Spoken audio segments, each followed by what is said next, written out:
can ask me the question. Okay. Who am I beyond my roles, thoughts, and emotions? Why are you beyond your roles, thoughts, and emotions? Your roles, thoughts, and emotions are the component of what you call the self, the nafs. That is who you are. So you are a composition of many different layers and levels of consciousness. So your roles, thoughts, and emotions are what are informing your experience day to day. So your personal level of consciousness is what is, if you like, the roles that have been delineated to you are informing your thoughts, feelings, and emotions.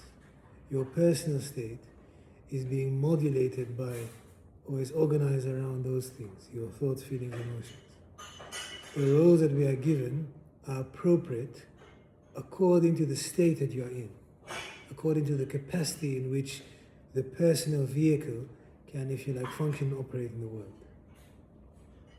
So a person who is, if you like, capable of doing certain tasks, fulfilling certain obligations, whether it be caretaking, whether it be managing a household or caretaking a medical practice, whatever it is, that person is, if you like, capable of functioning according to the demands of that task. So your thoughts, feelings, and emotions are organized around what you have to do.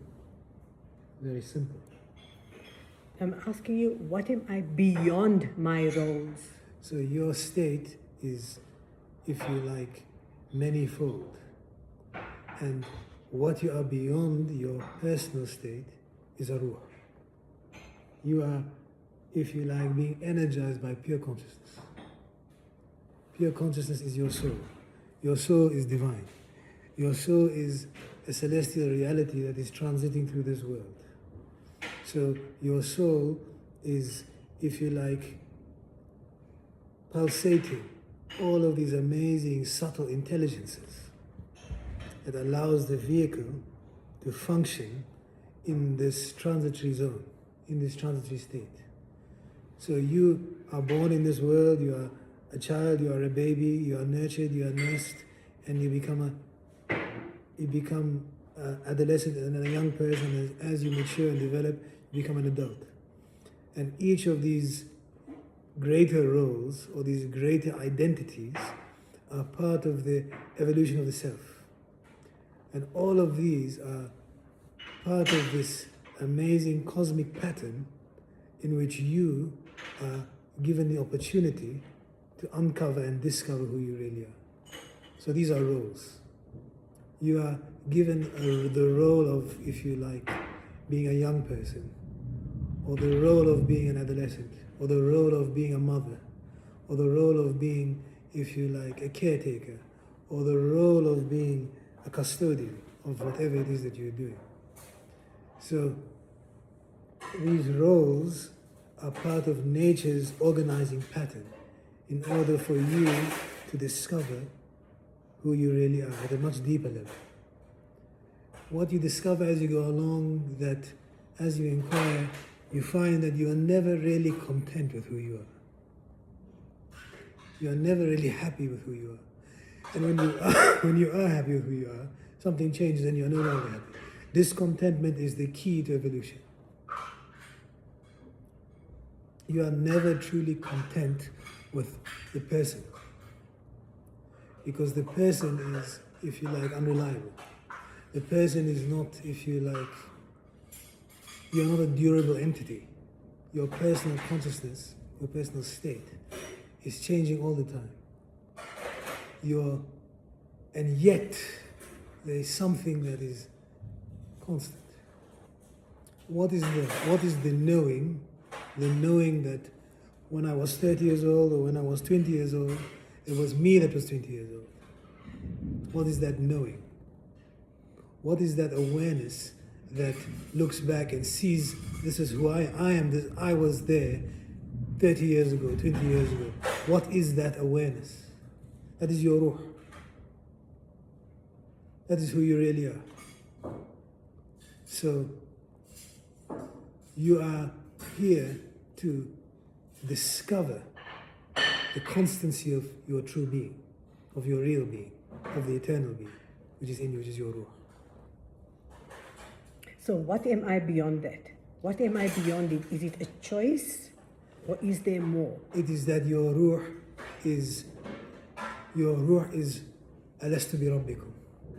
Your ruh is لقد خلقناهم من نفس واحد. It is I created you from one soul. Your ruh is an eternal reality that has كل نحبة been brought down in order to, if you like, oscillate its divine pattern. So that pattern is, if you like, a mystery beyond mystery beyond mystery. It is from a level of pure constancy. It is from a state that is impossible to describe. It is from a level that is unbelievable. So you are here constantly in a situation where you are never truly content with change. Why? And yet you are aware of change. You are aware of the dynamism of life. And it is organized and orchestrated in a way that is perfect. The word for this is fitra. There is a natural pattern in which things are, if you like, organized around the evolution of a person. So that pattern includes this amazing gift of what we call transformation. But you are never satisfied until such time you realize that within you, beyond your personal state, which are the roles that you are given, when you really recognize, and you have really recognized who you really are, you realize within you is another level of consciousness, a higher level of consciousness. That higher level of consciousness is your ruh. And that ruh is unfettered, unhurt, untouched, unbound, unbounded. So you are here, if you like, vibrating the song of constancy, yet yearning for, if you like, this yearning for the abode, for the homecoming. The Quran has a very beautiful verse from Surah Al-Mulk. It says, you most certainly know that which was before time in you. The memory of that which is before time is in you.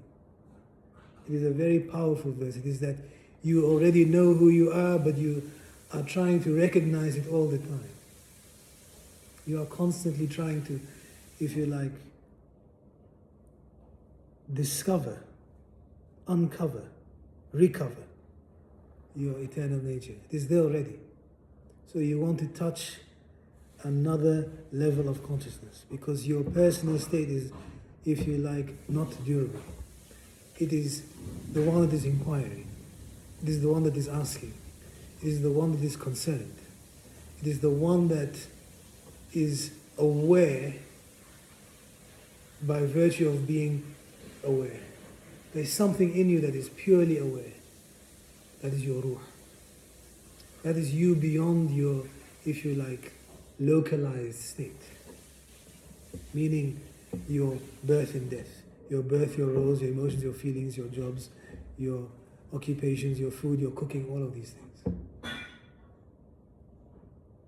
Okay. Your preparations, all of these things.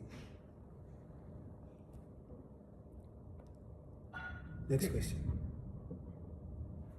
Is reality fixed or is it shaped by a perception and awareness? By perceptions and awareness. Your perceptions shape your reality because by virtue of, you do not know reality you know reality by virtue of what you perceive. So what you perceive is your interpretation of reality. You cannot know it any other way. The Quran and our traditions are very beautiful because we have amazing says, I was a hidden treasure and I longed to be known. So you are here discovering. You are discovering all the time. Every step you take in evolution is your own personal unfolding. So reality is not fixed.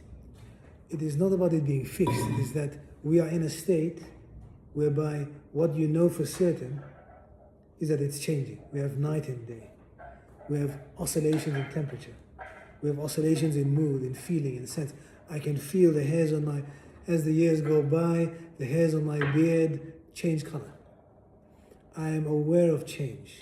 And yet, there's something that is aware of the change. So is reality fixed? Meaning, is the broader picture of reality fixed? If I examine close enough, I realize that the way things are not by my orchestration. It is just the way it is. And that I am perceiving it directly by virtue of this original pattern. The original pattern is Alastu bi Rabbikum, it is your ruh. So your ruh is vibrating the cosmic pattern all the time. The biggest issue people have is we create interferences, which is the darkness of the mind and the nafs. And it is part of the hallucinations that are, if you like, also a natural part of delivering someone from ignorance to knowledge, or from illusion into, if you like, fusion. Those confusions are there because they are shadows. They are shadows that reflect or that are rarefied variations of the light. The light is too intense. So you have a nafs because you have a ruh. You have a mind because you have a higher intellect, because there's higher consciousness in you. So your entire system, your entire, if you like, being is perfectly organized by virtue of Allah's designs, by the designs of the master, by the, if you like, the cosmic master, God. So you perceive by your ruh. You perceive by Allah. You are by your ruh. You are by Allah. You cannot perceive anything unless it is allowed for you to perceive. No, I don't see it like that. I don't agree with your interpretation. Explain. Because I asked, is reality fixed? Reality can't be fixed. It's in flux all the time. Reality is in flux, but it is implying something that it is implying something about examining the change. Are you content with the fact that it is changing? Or do you accept that this is how it is? This dynamic flux that is life. If you see it this way, it is a very beautiful way of seeing it. But what I'm saying to you is, how are you aware of that? You have to be aware of it because from hour to hour, from day to day, your reality can't be fixed because then there's no room for growth. If your reality is fixed, then there's no self-will. Right. What I'm saying to you is, how are you aware of the change? How do you know it's in flux? You know it's in flux because I told you from day to day, from hour to hour, things are changing. That's not your reality. There's a certainty of your reality that you are going to meet the divine. But from hour to hour and from day to day, it's definitely... But what if I tell you there's only the divine? Absolutely, there's only the divine. There's only but through your awareness and perception is how you find the divine. Right, but the thing is, I'm asking you this question. How do you know that your awareness and perception is real? Why do you trust your awareness? Why are you trusting what you call your awareness or your perception? Why do you feel it is trustworthy? Because it's coming from the one, from the only one. And how do you know that? Because I know it. It's a fact. For me, it's a fact. There's no middle ground. There's only one.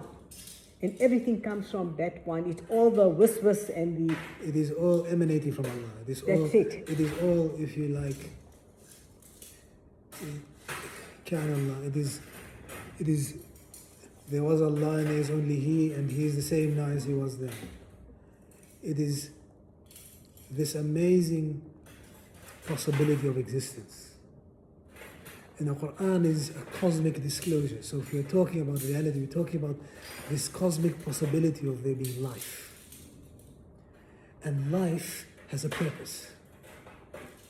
So the purpose of life is, as this amazing genesis happens, there is this natural inquiry into why it is the way it is, how it is, and where does it lead.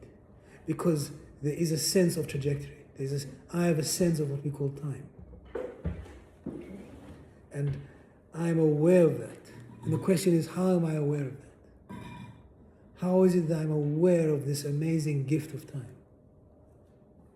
How can I be sure that there's such a thing as time? In truth, there is something in you that is timeless, eternal, boundless. You are aware of the fluctuations by virtue of that which is beyond flux. You are aware of the inconstancy or the changing by virtue of that which does not change. Is your ruh. So there are levels of reality. There are levels of consciousness. And as you go along this arc of evolution, you find that you are capable of perceiving different levels of life. There is a universe in a bowl of porridge, if you are willing to look at it, or in a beautiful soup that is prepared at the end of a fasting day. There's a whole universe in that meal. It is your entire, if you like, all the ingredients, all the preparations, the energy, the sweat, the cooking, the heating of the water, the spices, the oil. There is a universe of, if you like, combinations and interchanges in that little bowl of food. So you are here in the sense of asking questions by virtue of wanting to know certain things that are fundamental. And those fundamentals have to do with, if you like, a somewhat deeper inquiry as to how am I aware? Why am I aware? How am I capable of perceiving? Who is perceiving? What is perceiving? And you realize when that question is answered, the word for that is realization. That is your ruh. When you've discovered that you are a ruh, you now move into a different stage, which is the stage you are in, which is you are asking this question of this amazing dynamic perception of life. This amazing, if you like, cosmic unfolding, which is your life. That is your life. And you realize that everything is part of this theater of existence. There's only so much you can do, and the more you look, the more you examine, the more you realize that you have what you can exert, but equally, there is the confidence that comes from your own perception of you, that you know what you are seeing. You know that you are here to discover Allah. And it is obvious. It is no longer, you are no longer squabbling about, inquiring about whether, if you like, the children have been educated or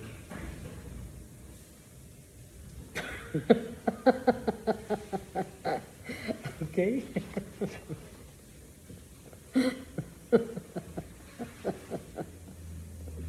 So you are here in this amazing theater of existence, in this possibility of perception, because you realize how rare every moment is, how sublime the instant is. You find that everything, the past and the future, come here in a moment, in the waqt. You have nowhere to go other than being here. And yet you are aware of the past, and you have a sense of the future, and yet you are touching a level, a zone that is beyond time here and now. You are connecting the seen and the unseen here and now. You are connecting the infinite, that which is beyond time, and that which is apparently appearing as time here and now. So there is only reality. And it is, if you like, rarefied and diluted and reduced in order for it to manifest what we call existence.